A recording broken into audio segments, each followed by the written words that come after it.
ನಮಸ್ಕಾರ ವೀಕ್ಷಕರೇ, ಕುಕ್ಕರಿ ಚಾನಲ್ಗೆ ಸ್ವಾಗತ. ಇವತ್ತು ನಾನು ತೋರಿಸ್ಕೊಡ್ತಾ ಇರೋಂಥ ರೆಸಿಪಿ ಬಂದು ಹಲಸಿನ ಹಣ್ಣಿನ ಪಾಯಸ. ಈಗ ಹಲಸಿನ ಹಣ್ಣಿನ ಸೀಸನ್ ಇರೋದ್ರಿಂದ ಈ ಪಾಯಸನ ನಿಮ್ಮ ಮನೇಲಿ ಒಂದ್ಸತಿ ಟ್ರೈ ಮಾಡಿ. ನಮ್ಮ ಕುಕ್ಕರಿ ಚಾನಲ್ಗೆ ಇನ್ನೂ ಯಾರ್ಯಾರು SSLC ಮಾಡಿಲ್ಲ ದಯವಿಟ್ಟು ಸಬ್ಸ್ಕ್ರೈಬ್, ಶೇರ್, ಲೈಕ್, ಕಮೆಂಟ್ ಮಾಡಿ ಸಪೋರ್ಟ್ ಮಾಡಿ ಫ್ರೆಂಡ್ಸ್. ಇವತ್ತಿನ ಜಾಕ್ ಫ್ರೂಟ್ ಪಾಯಸಗೆ ಬೇಕಾಗಿರುವಂಥ ಇಂಗ್ರೀಡಿಯೆಂಟ್ಸ್ ಏನೇನು ಅಂತ ನೋಡ್ಕೊಳ್ಳೋಣ. ಮೊದಲನೇದಾಗಿ ನಾನು 2 ಕಪ್ಪಷ್ಟು ಹಣ್ಣಾಗಿರೋಂಥ ಹಲಸಿನ ಹಣ್ಣನ್ನು ತೊಗೊಂಡಿದ್ದೀನಿ. ಅದಕ್ಕೆ ನಾನು 3/4 ಕಪ್ಪಷ್ಟು ಬೆಲ್ಲನ ಯೂಸ್ ಮಾಡ್ತಾ ಇದ್ದೀನಿ ಇಲ್ಲಿ. ಇದು ನೀವು ಬೆಲ್ಲನ ಅಡ್ಜಸ್ಟ್ ಮಾಡ್ಕೋಬೇಕಾಗತ್ತೆ. ತುಂಬ ಹಣ್ಣು ಸಿಹಿ ಇತ್ತು ಅಂತಂದರೆ ಸ್ವಲ್ಪ ಕಮ್ಮಿ ಬೆಲ್ಲನ ಬಳಸಿ, ಸ್ವಲ್ಪ ಸಪ್ಪೆ ಇತ್ತು ಅಂತಂದರೆ ಸ್ವಲ್ಪ ಜಾಸ್ತಿ ಬಳಸಿ. ಮತ್ತು ಸ್ವಲ್ಪ ಕೊಬ್ಬರಿ ತೊಗೊಂಡಿದ್ದೀನಿ, ಮತ್ತು ಗೋಡಂಬಿ ಮತ್ತು ಬಾದಾಮಿನ ತೊಗೊಂಡಿದ್ದೀನಿ. 3 ಟೇಬಲ್ ಸ್ಪೂನಷ್ಟು ತುಪ್ಪ, 1/4 ಬಟ್ಲಷ್ಟು ನೀರು ಮತ್ತು 2.5 ಕಪ್ಪಷ್ಟು ತೆಂಗಿನಕಾಯಿ ಹಾಲನ್ನು ಬಳಸ್ತಾ ಇದ್ದೀನಿ. ಈಗ ಒಂದು ಬಾಣಲಿಗೆ 2-3 ಟೇಬಲ್ ಸ್ಪೂನಷ್ಟು ನೀರನ್ನು ಹಾಕ್ಕೊಂಡಿದ್ದೀನಿ. ಈಗ ನೀರು ಸ್ವಲ್ಪ ಬಿಸಿ ಆಗಲಿ. ಅದಕ್ಕೆ ನಾನಿವಾಗ ಜಾಕ್ ಫ್ರೂಟ್ ಏನು ತೊಗೊಂಡಿದ್ನಲ್ಲ ಅದನ್ನು ಹಾಕ್ಕೊಳ್ತಾ ಇದ್ದೀನಿ.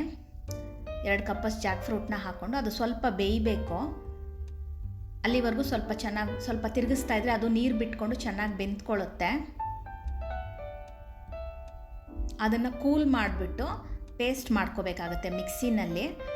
ನೋಡಿ, ಜಾಕ್ ಫ್ರೂಟ್ನ ಕೂಲ್ ಮಾಡಾದ್ಮೇಲೆ ಅದನ್ನ ಮಿಕ್ಸಿಗೆ ಹಾಕಿ ಈ ಥರ ಪೇಸ್ಟ್ ಮಾಡ್ಕೊಂಡಿದ್ದೀನಿ. ಅದನ್ನು ಸೈಡ್ಗೆ ಇಟ್ಕೊಳ್ಳೋಣ. ಈಗ ನಾನೇನು ಹೇಳಿದ್ದೆ, ಒಂದು ಸ್ವಲ್ಪ ನೀರನ್ನು ಏನು ಹೇಳಿದ್ದೆ, 1/4 ಕಪ್ಪಷ್ಟು, ಆ 1/4 ಕಪ್ಪಷ್ಟು ನೀರನ್ನ ಬಾಣಲಿನಲ್ಲಿ ಹಾಕ್ಕೊಂಡು ಅದಕ್ಕೆ ಬೆಲ್ಲನ ಹಾಕಿ ಅದನ್ನ ಬೆಲ್ಲನ ಕರಗಿಸ್ಕೊಳ್ತಾ ಇದ್ದೀನಿ.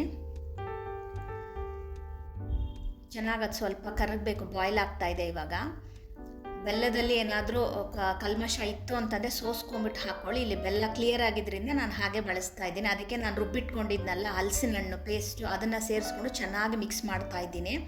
ಚೆನ್ನಾಗಿ ಮಿಕ್ಸ್ ಮಾಡಬೇಕು, ಆವಾಗ ಚೆನ್ನಾಗಿ ಹೊಂದ್ಕೊಂಬಿಡುತ್ತೆ. ಇಲ್ಲಾಂದರೆ ಗಂಟು ಥರ ಉಳ್ಕೊಳ್ಳುತ್ತೆ. ಅದಕ್ಕೋಸ್ಕರ ಚೆನ್ನಾಗಿ ಮಿಕ್ಸ್ ಮಾಡ್ಕೊಂಡಾದಮೇಲೆ ಈಗ ಸ್ವಲ್ಪ ತುಪ್ಪನ ಆ್ಯಡ್ ಮಾಡ್ತಾ ಇದ್ದೀನಿ. ಅದು ಕುದೀತಾ ಇದೆ. ಸ್ವಲ್ಪ ತುಪ್ಪ ಟೇಸ್ಟ್ಗೋಸ್ಕರ ಆ್ಯಡ್ ಮಾಡ್ತಾ ಇದ್ದೀನಿ. ಅದನ್ನು ಚೆನ್ನಾಗಿ ಮಿಕ್ಸ್ ಮಾಡ್ಕೊಳ್ಳೋಣ. ಅದು ಸ್ವಲ್ಪ ಚೆನ್ನಾಗಿ ಬಾಯ್ಲ್ ಆಗಲಿ.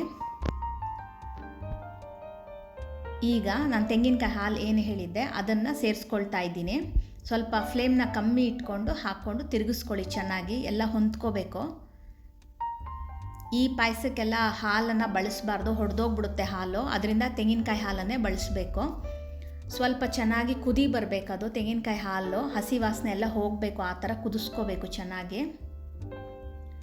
ಈಗ ಇನ್ನೊಂದು ಕಡೆ ಒಂದು ಚಿಕ್ಕ ಬಾಣಲಿನಲ್ಲಿ 2 ಟೇಬಲ್ ಸ್ಪೂನಷ್ಟು ತುಪ್ಪನ ಹಾಕಿ ನಾನೇನು ಡ್ರೈ ಫ್ರೂಟ್ಸ್ ಹೇಳಿದ್ನಲ್ಲ ಅದನ್ನು ಹಾಕಿ ಫ್ರೈ ಮಾಡ್ಕೊಳ್ತಾ ಇದ್ದೀನಿ. ಸ್ವಲ್ಪ ಇದೆರಡು ಫ್ರೈ ಆದಮೇಲೆ ಡ್ರೈ ಕೋಕೋನಟ್, ಒಣ ಕೊಬ್ಬರಿನ ಪೀಸ್ ಮಾಡಿ ಇಟ್ಕೊಂಡಿದ್ದೆ. ಅದು ತುಂಬ ಚೆನ್ನಾಗಿರೋ ಟೇಸ್ಟ್ ಕೊಡುತ್ತೆ ಪಾಯಸ. ಅದಕ್ಕೆ ಅದನ್ನು ಫ್ರೈ ಮಾಡಿಕೊಂಡು ಪಾಯಸಕ್ಕೆ ಸೇರಿಸ್ಕೊಳ್ತಾ ಇದ್ದೀನಿ. ಒಂದು ಚೆನ್ನಾಗಿ ಒಳ್ಳೆ ಮಿಕ್ಸ್ ಕೊಡಿ. ಇದು ಪಾಯಸ ಮಾಡುವಾಗ ನೀವು ತುಂಬ ಗಟ್ಟಿಯಾಗಿ ಮಾಡ್ಕೋಬಾರ್ದು, ಸ್ವಲ್ಪ ತೆಳುವಾಗೇ ಮಾಡ್ಕೋಬೇಕು. ಯಾಕಂದರೆ ಅದು ತಣ್ಣಗಾದ್ಮೇಲೆ ಸ್ವಲ್ಪ ದಪ್ಪ ಆಗುತ್ತೆ ಪಾಯಸ. ಅದರಿಂದ ಸ್ವಲ್ಪ ತುಂಬ ತಿಕ್ಕಾಗ್ಬಿಡುತ್ತೆ. ಸ್ವಲ್ಪ ನೋಡಿ, ನಾನು ತೋರಿಸಿರೋ ಈ ಕನ್ಸಿಸ್ಟೆನ್ಸಿಲಿ ಇಟ್ಕೊಂಡ್ರೆ ಸ್ವಲ್ಪ ತಣ್ಣಗಾದ್ಮೇಲೆ ಒಳ್ಳೆ ಕನ್ಸಿಸ್ಟೆನ್ಸಿಗೆ ಬರುತ್ತೆ, ತುಂಬ ಚೆನ್ನಾಗಿರುತ್ತೆ. Thank you friends for watching our video.